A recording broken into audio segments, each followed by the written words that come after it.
Indian ക്രിക്കറ്റിന്റെ ചരിത്രത്തിൽ ഇന്നുവരെ കാണാത്ത വിധത്തിലുള്ള ഒരു പ്രതിസന്ധിയിലൂടെയാണ് നമ്മുടെ ടീം ഇപ്പോൾ കടന്നുപോകുന്നത്. T20 ഫോർമാറ്റിൽ ലോകം കണ്ട ഏറ്റവും മികച്ച ടീമുകളിൽ ഒന്നായ ഇന്ത്യക്ക് ഇത്തരമൊരു കഷ്ടകാലം വരാനിരിക്കുകയായിരുന്നു എന്ന് ആരും ചിന്തിച്ചിട്ടുണ്ടാവില്ല. അയർലൻഡിനെ പോലൊരു ടീമിനോട് തുടർച്ചയായി 2 മത്സരങ്ങൾ പരാജയപ്പെടുക, പിന്നാലെ ഇംഗ്ലണ്ടിനെതിരായ പരമ്പരയിലും തോൽവിയുടെ വക്കിൽ നിൽക്കുക എന്ന് പറയുമ്പോൾ തന്നെ കാര്യങ്ങളുടെ ഗൗരവം നിങ്ങൾക്ക് മനസ്സിലാകും. ഇതിന്റെ എല്ലാ ഉത്തരവാദിത്തവും ക്യാപ്റ്റൻ ശ്രേയസ് അയ്യരുടെ ചുമലിലാണ് വന്നു വീഴുന്നത്. എന്തുകൊണ്ട് ശ്രേയസ് അയ്യർക്ക് കാര്യങ്ങൾ കൈവിട്ടുപോയി എന്ന് നമ്മൾ കൃത്യമായി പരിശോധിക്കേണ്ടതുണ്ട്. ക്യാപ്റ്റൻ എന്ന നിലയിൽ BCCI വലിയ പ്രതീക്ഷകളോടെയാണ് ശ്രേയസിനെ വളർത്തിക്കൊണ്ടുവന്നത്. IPL-ൽ ഒരു കിരീടം നേടിക്കൊടുക്കാനും മറ്റ് 2 ടീമുകളെ റണ്ണറപ്പുകളാക്കാനും അദ്ദേഹത്തിന് സാധിച്ചു. പക്ഷേ IPL-ലെ ആ മികവ് അന്താരാഷ്ട്ര തലത്തിലേക്ക് എത്തുമ്പോൾ കാണാൻ സാധിക്കുന്നില്ല എന്നതാണ് ഏറ്റവും വലിയ ദുരന്തം. മുൻപ് സൂര്യകുമാർ യാദവിനെപ്പോലൊരു നായകന് കീഴിൽ കളിക്കുമ്പോൾ ഇന്ത്യയുടെ പ്രകടനം എന്തായിരുന്നു എന്ന് നമ്മൾ ഓർക്കണം. നാട്ടിലായാലും വിദേശത്തായാലും ടീം തോൽവി അറിഞ്ഞിരുന്നില്ല. തുടർച്ചയായി 2 ലോകകപ്പുകൾ സ്വന്തമാക്കിയ ആ കരുത്ത് ഇപ്പോൾ ശ്രേയസിന്റെ നേതൃത്വത്തിൽ അമ്പേ തകർന്നിരിക്കുകയാണ്. കോച്ച് ഗൗതം ഗംഭീർ എന്ന വ്യക്തി എത്രത്തോളം കണിശക്കാരനാണെന്ന് നമുക്കറിയാം. അദ്ദേഹം വളരെ വലിയ പ്രതീക്ഷകളോടെയാണ് ടീമിനെ നയിക്കുന്നത്. എന്നാൽ ഗംഭീറിന്റെ തന്ത്രങ്ങളെല്ലാം ഗ്രൗണ്ടിൽ നടപ്പിലാക്കുന്നതിൽ ശ്രേയസ് ദയനീയമായി പരാജയപ്പെടുന്നു. ടീം സെലക്ഷനിലെ പിഴവുകളായാലും ബൌളിംഗ് ചേഞ്ചുകളായാലും ബാറ്റിംഗ് ഓർഡറിലെ പരീക്ഷണങ്ങളായാലും എല്ലാം പാളിപ്പോയിരിക്കുകയാണ്. ഈ സാഹചര്യത്തിലാണ് BCCI അടിയന്തരമായി ഇടപെടാൻ തീരുമാനിച്ചിരിക്കുന്നത്. ഇംഗ്ലണ്ട് പര്യടനത്തിന് ശേഷം സെലക്ഷൻ കമ്മിറ്റിയുടെ ഒരു വലിയ യോഗം തന്നെ നടക്കുന്നുണ്ട്. അതിൽ ശ്രേയസിന്റെ ഭാവിയായിരിക്കും ഏറ്റവും പ്രധാനപ്പെട്ട ചർച്ചാ വിഷയം. ആരാധകർ വലിയ രീതിയിലുള്ള രോഷമാണ് സോഷ്യൽ മീഡിയയിൽ പ്രകടിപ്പിക്കുന്നത്. ഇങ്ങനെ ഒരു ടീമിനെ നയിക്കാൻ ശ്രേയസിന് യോഗ്യതയില്ല എന്ന് തന്നെ അവർ തുറന്നു പറയുന്നു. ഇനി വരാനിരിക്കുന്ന സിംബാബ്വെ പര്യടനമാണ് ശ്രേയസിന് മുന്നിലുള്ള അവസാനത്തെ അഗ്നിപരീക്ഷ.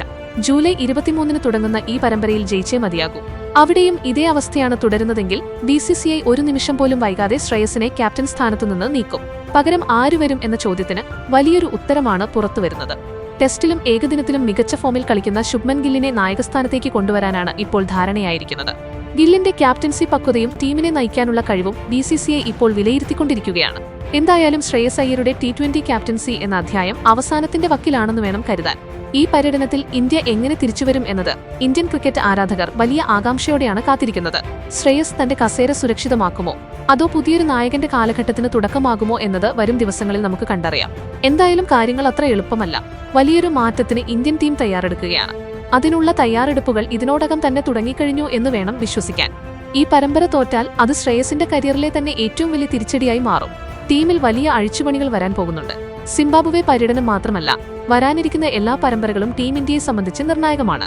ക്യാപ്റ്റൻ എന്ന നിലയിൽ ശ്രേയസ് അയ്യർക്ക് തന്റെ കഴിവും ബുദ്ധിയും തെളിയിക്കേണ്ട സമയം അതിക്രമിച്ചിരിക്കുന്നു.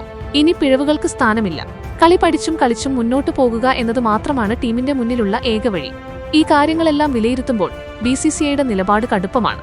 ഒരു ക്യാപ്റ്റൻ എന്ന നിലയിൽ ശ്രേയസിന് വലിയ വെല്ലുവിളിയാണ് കാത്തിരിക്കുന്നത്. ഈ സമ്മർദ്ദത്തെ അദ്ദേഹം എങ്ങനെ നേരിടും എന്നത് കണ്ടറിയണം. ഏതായാലും വരാനിരിക്കുന്ന ദിവസങ്ങളിൽ ഇന്ത്യൻ ക്രിക്കറ്റിൽ വലിയ മാറ്റങ്ങൾ തന്നെ ഉണ്ടാകുമെന്ന് നമുക്ക് ഉറപ്പിച്ചു പറയാം.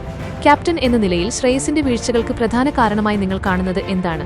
നിങ്ങളുടെ അഭിപ്രായങ്ങൾ എന്തായാലും താഴെ കമന്റ് ബോക്സിൽ രേഖപ്പെടുത്തുക. ക്രിക്കറ്റ് ലോകത്തെ പുതിയ വാർത്തകൾ വേഗത്തിൽ അറിയാൻ fast cricket Malayalam channel subscribe ചെയ്യുക.